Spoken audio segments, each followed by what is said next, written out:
আমার আমার আমার বড় ভাই আপনি একটু কিছু বলেন এই ফুল চাষ সম্পর্কে এক লাইনে। হ্যাঁ, বড় ভাই একটা বিদেশি কারবার আর কি, বাংলাদেশি সাধারণ মানুষের পক্ষে এই কারবারগুলো করা অসম্ভব। এত পরিচর্যা, এত রক্ষণাবেক্ষণ, ইনভেস্টমেন্ট। 1 বিঘাতে নাকি বড় ভাইয়ের খরচ হয়েছে 20 লাখ, 16 লাখ 20 লাখ। তো একটা গরিব কৃষকের দ্বারা এসব সম্ভবই না। এই যে ফুলটা দেখায় একটু, মনে হচ্ছে বিদেশি ফুল। বিদেশি ফুল আমাদের দেশের মাটিতে। এই যে ফুল বন্ধুরা, কি সুন্দর লাগছে। ফুলকে যে ঘরের মধ্যে রাখা, যে ঘরটা একটু দেখায়,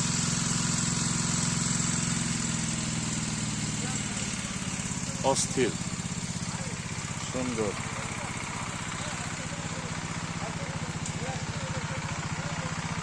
পরিচর্যা চলছে।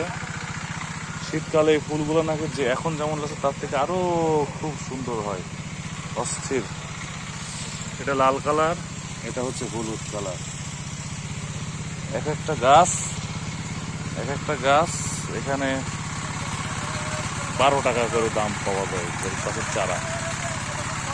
সুন্দর, আমি আসলে ভালো করে দেখাতে পারছি না মনে হয় আপনাদের।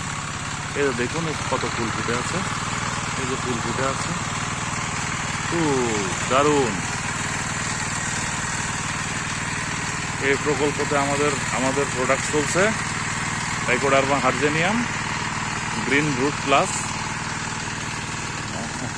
ভাইয়ের যে অফিসে মাল দেখে আমার মনের মধ্যে খুব দারুণ লাগলো।